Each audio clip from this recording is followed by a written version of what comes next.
Hello, my dear student. You are watching the educational channel Munmun Bhakta Tutorial, and I, your mathematics teacher Munmun sir, has presented before you with a new chapter of mathematics, and that is decimal for class 9. Yes, my student. This class is very useful for the student of class 9. So please be ready with a notebook and pen.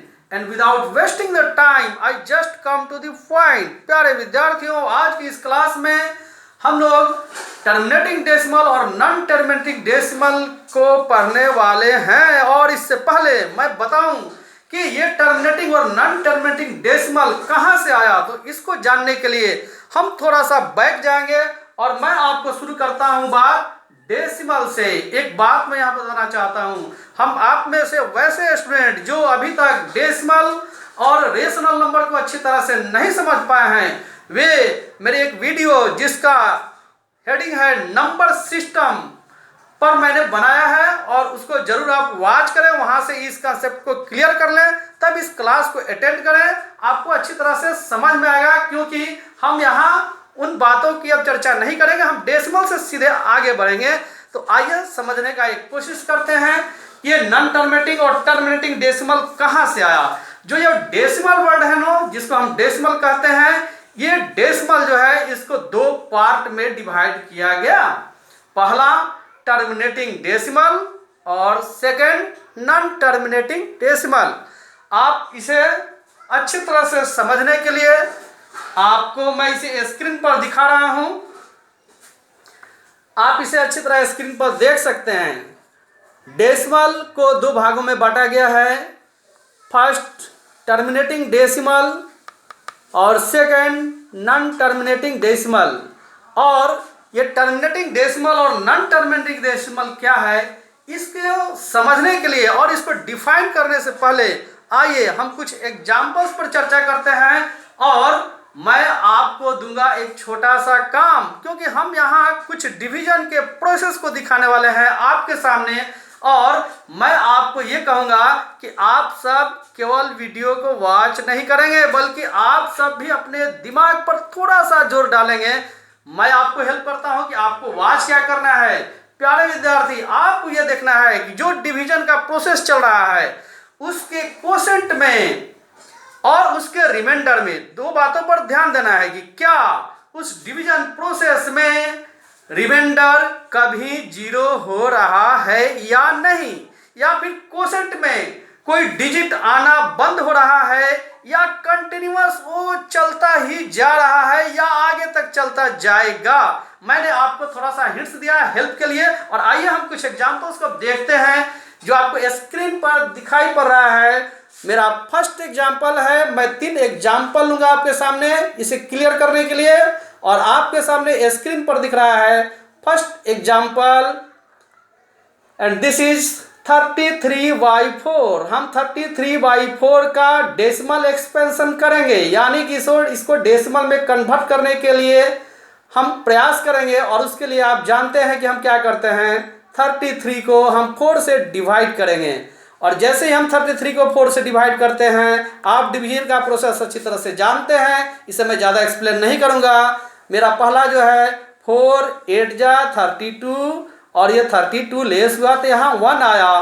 फिर उसके बाद अब चूंकि dividend में कोई number बचा नहीं, कोई डिजिट है नहीं, इसलिए अपने तरफ से ये 0 दिया जाता है। मैंने यहाँ पर रेड से मार्क किया है, इसके पीछे कुछ राज है। और वैसे स्टूडेंट जो ये नहीं जानते हो कि कोसेंट में डेसिमल क्यों और कब कहाँ से आ जाता है, तो याद रखें, जब डिविडेंड का सारे डिजिट समाप्त हो जाते हैं और अपने तरफ से जैसे ही फर्स्ट 0 लगाया जाता है, तुरंत आप एरो से देख रहे हैं यहाँ पर आकर के वो डेसिमल हो गया है। यानी कि ये 0 मैंने अपने तरफ से दिया, और इस 0 को देते ही कोसेंट में जाकर वो डेसिमल हो गया, और उसके बाद सारा डिवीजन का प्रोसेस एज यूजुअल चलेगा। अब ये हो गया हमारा 10, और 4 2 जा 8, फिर यहाँ से लेस करके 2 आया, फिर 1 और 0 हमने दिया। ये काम हम तब तक करेंगे जब तक हम देखेंगे कि ये पूरा कट क्यों नहीं जा रहा है, या रिमाइंडर इसका 0 नहीं आए, या फिर ऐसा लगे कि हम कितना भी बनाते जाएं तो ये बनना बंद नहीं होगा, ये कंटिन्यू चलता रहेगा। तो हम एक प्रयास कर रहे हैं कि क्या ये कभी कर सकता है, इसलिए मैंने एक और जीरो लिया और हमारा अब आ गया 4 5 जा 20 और यहाँ पर रिमाइंडर आपका आ गया 0। Clear student?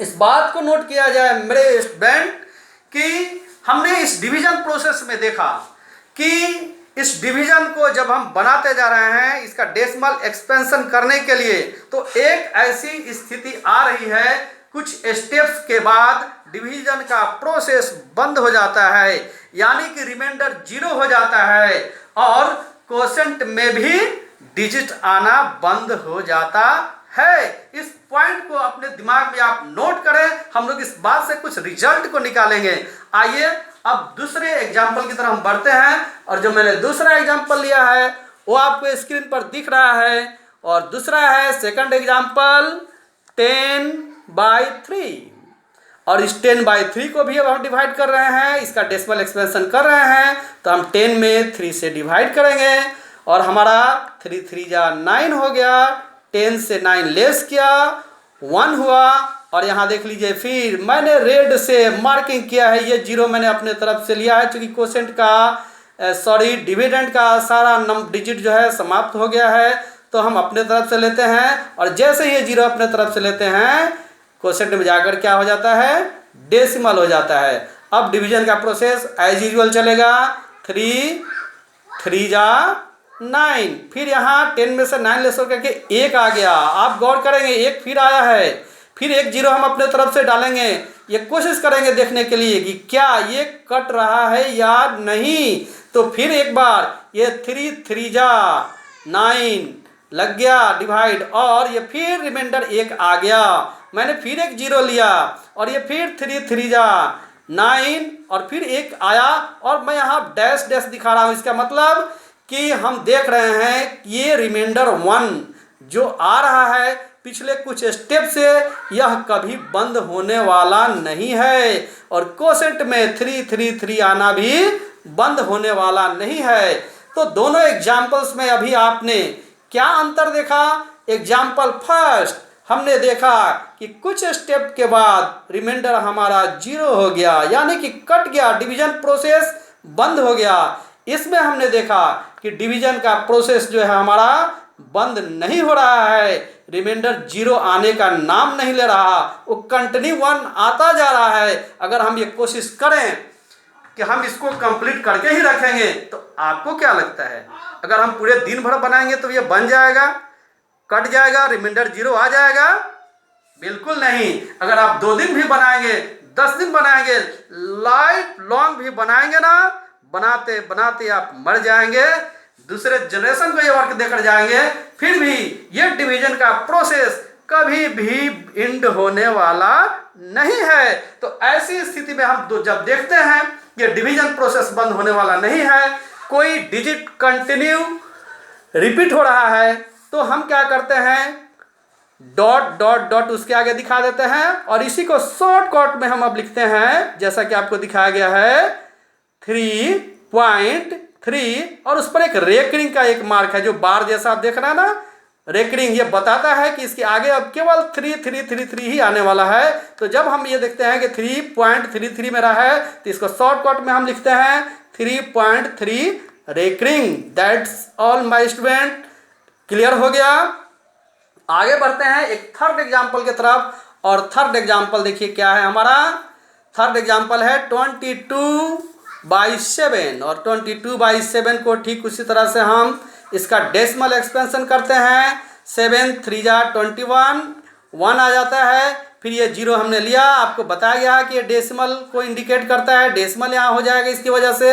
फिर 7 1 जा 7, फिर उसके बाद पूरे डिवीजन प्रोसेस को आप देख रहे हैं, उसके बाद ये 4 2 8 5 7 बार आ रहा है और आप ये देख सकते हैं कि कुछ स्टेप के बाद यहाँ भी ये पोजीशन आ रहा है कि ये डिवीजन का प्रोसेस बंद होने वाला नहीं है। मैंने देखा है कि लास्ट में ये 50 जो आया और 7 7 जा 49 इसका ये लगा है, उसके बाद मैंने स्पेस कम होने की वजह से इसे इधर ले लिया है और आपको वही चीज़ मैं दिखा रहा हूँ कि 50 से 49 जब लेस हुआ तो यहाँ फिर 1 आ गया। एक चीज मार्क करना है, मैंने यहाँ पर ग्रीन से एक एरो बनाया है, यहाँ भी और वही चीज यहाँ भी।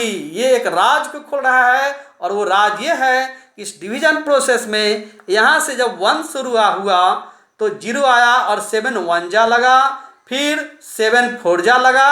ठीक यही चीज यहाँ रिपीट होना शुरू हुआ, 1 जा और 4 जा, यानी कि 1 आया तो 7 1 जा गया, फिर यहाँ 7 4 जा रहा है, फिर उसके आगे क्या होगा, उसके आगे फिर वही 2 होगा, 8 होगा, 5 होगा, 7 होगा, फिर उसके बाद ये कंटिन्यू 1 4 2 8 5 7 ये 6 डिजिट रिपीट करते रहेंगे और ये भी अंत होने वाला नहीं है।